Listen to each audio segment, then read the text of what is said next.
Welcome back. If you've just joined us, you're watching the news at 10 on Channels Television, coming to you live from Lagos. A reminder of our top stories. Nigeria remembers her fallen heroes as President Buhari leads top government officials to pay respect to the men and women who paid the supreme price in defense of the nation. Controversy rages over federal government's declaration of Operation Amotekun as illegal. Some Southwest governors, Nobel laureate Professor Wole Soyinka and senior advocates of Nigeria, Femi Falana, bear their minds on the matter. Power changes hands in Imo State as Mr. Hope Uzodimma of the All Progressives Congress is sworn in as governor.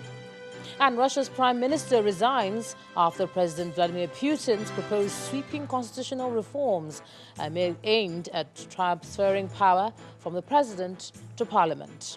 Plus business, sports, news from Abuja, the FCT, and later from our studios in London as well. Now, our website, channelstv.com, has more information on our top stories and others. So subscribe and watch Channels Television's live stream on YouTube, on other social media platforms using your mobile device browser, or you can download Channels TV app from Android, iOS devices from their respective stores. Now, you can watch channels as well via your smart TV platforms on Apple TV, Android TV, Fire TV, and Roku TV as well. So that's all the different ways that you can catch Channels Television. Now, we'll take another look at our lead story as Nigeria honors her fallen heroes. We have more on that. And we'll cross over to Abuja. Here's Makbe Ogun Yusuf for that. Makbe. Hello, Ijoma. Just before we get to the Armed Forces Remembrance stories, we bring you yet another instance of a security threat. At least 6 people have been killed and 5 others injured following an attack on the convoy of the Emir of Potiskum in Yobe State, Alhaji Umaru Buburam, by gunmen on the Kaduna-Zaria Expressway in Kaduna State. The spokesperson of the Kaduna State Police Command, Mr. Yakubu Sabo, who confirmed the incident, explained that the attackers intercepted the convoy of the Emir and other vehicles around Maraban Jos on the expressway at about 11 p.m. yesterday. The attackers reportedly opened fire on them, shot dead 4 aides of the Emir and 2 other passengers of a commercial coach, while 5 others were injured. He added that the gunmen later abducted some of the passengers to an unknown destination before the arrival of security operatives. The injured victims, including the Emir, were later rushed to the hospital for medical attention, while efforts are on to rescue the kidnapped victims and arrest the bandits. And now to the stories which we have for you. In commemoration of servicemen who paid the supreme price in Nigeria's defense, state governors across northern Nigeria also joined in marking the 2020 Armed Forces Remembrance Day. The message of peace and unity resonated across the states as the governors laid wreaths and eulogized serving and retired military officers. The Armed Forces Remembrance Day is an annual event to remember and honor armed forces personnel who laid down their lives in securing the country. The Gombe State Governor led state officials to lay the wreath in honor of fallen heroes. In Jos, Governor Simon Lalong of Plateau State is joined by relatives of the fallen heroes as he appreciates the military and enjoins citizens to live in peace. The consolation always is to appreciate the Nigerian Armed Forces for what they have doing in this country. At the Ibrahim Babangida Square in Bauchi, officials led by the deputy governor take their turns to honor the fallen heroes.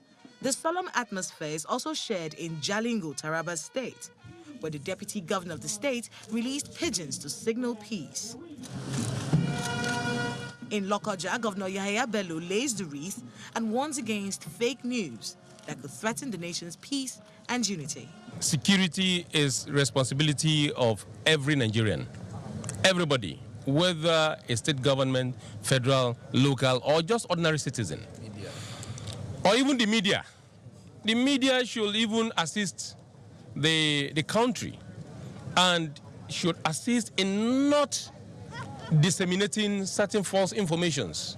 In Yobe State, Governor Mai Mala Buni donated over 40 million naira to the appeal fund for the Nigerian Legion to assist the families of the fallen heroes. There was a 21-gun salute in Minna, the Niger State capital, as the governor praised the efforts of the military in keeping the nation as one. While Governor Aminu Masari of Katsina State promised to give maximum support and used the occasion to talk about the protection of lives and property in the state. The Kaduna State government will continue to give you maximum support in order to make sure that we preserve the lives and properties and the well-being of ordinary Kaduna State citizens who want to live in peace and harmony. Governor Nasser El-Rufai of Kaduna State has set up a special support fund for families of deceased security operatives, while Governor Abdullahi Sule of Nasarawa State paid tribute to the heroes and pledged to always support the relatives of those that were left behind. Fallen heroes have worked very hard to ensure security and stability of this nation, and they deserve every respect that we will give to them. Special prayers were offered for the repose of the soul of the departed and for peace to reign in the country. And commemoration of the Armed Forces Remembrance Day also took place across states in the southern parts of the country. The message from all the governors is that of commendation for the soldiers, living or dead, as well as calls for improved welfare for their families. In Lagos State, Governor Babajide Sanwo-Olu donated 2 cars to men of the Nigerian Legion in the spirit of the celebration.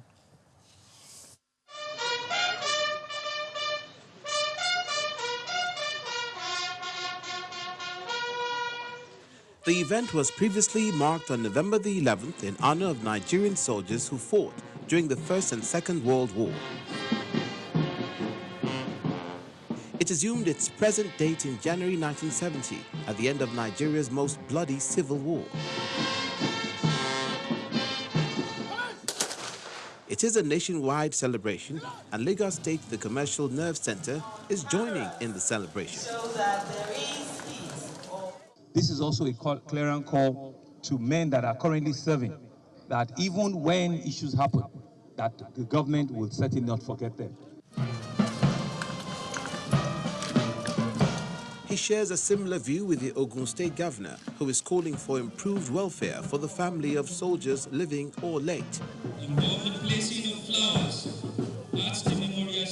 The Oyo State governor, after laying the wreath in honor of the fallen heroes, is sure that the sacrifices of the heroes will not be in vain. We appreciate them, and for their fallen colleagues, we give them the assurance that they will never die in vain. Gunshots rent the air in Osun State, like in other states, all in honor of the fallen soldiers. In Edo State, Governor Godwin Obaseki sees this year's commemoration as a special one and commends men of the armed forces for their efforts at keeping the country together. It should remind us that people have sacrificed their lives to keep this country united. And so we should not and cannot take the unity of this country for granted.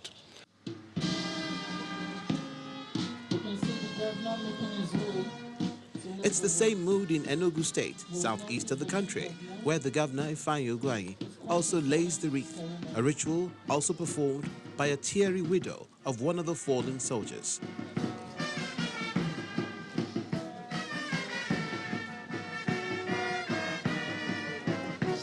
Dr. Alex Ekweme Square, Oka, is also busy. It's the venue of the event in Anambra State.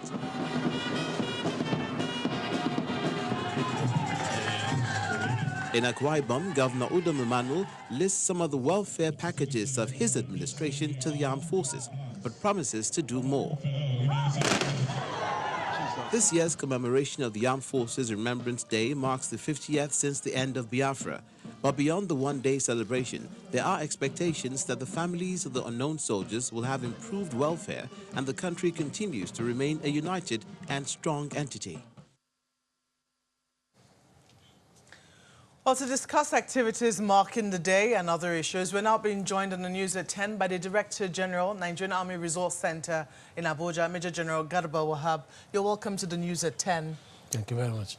How significant is this day for you, considering the fact that you've been an officer in the Nigerian Army?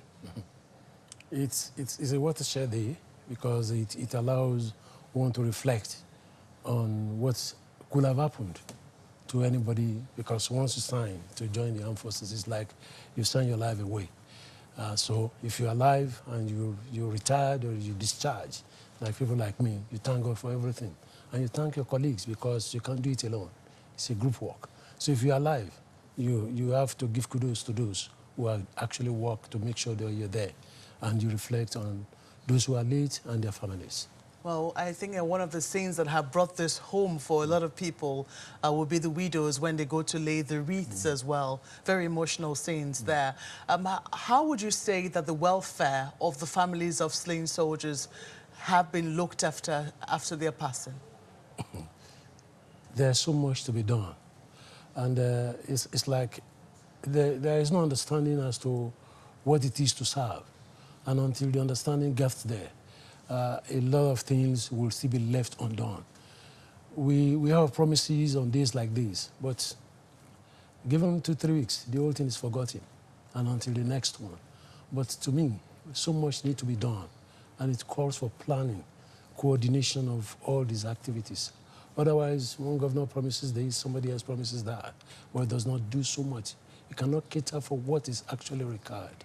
So what we need to do is to really sit down and assist both the Defense Headquarters and Ministry of Defense in actually planning and coming out with a complete package. Well, that definitely is significant, but would you also say that we're investing in funding and also ensuring that, you know, we're not losing the lives of our soldiers needlessly, that they only die because they needed to die, not because of our own negligence, so to speak, in terms of funding and infrastructure for our security agencies? It's getting a little bit better, but for a very long time, with the exception of a short period during General Obasanjo's period, for a very long time, so much has been said. A lot of people feel, why do you give so much in terms of funding to defend the defense sector?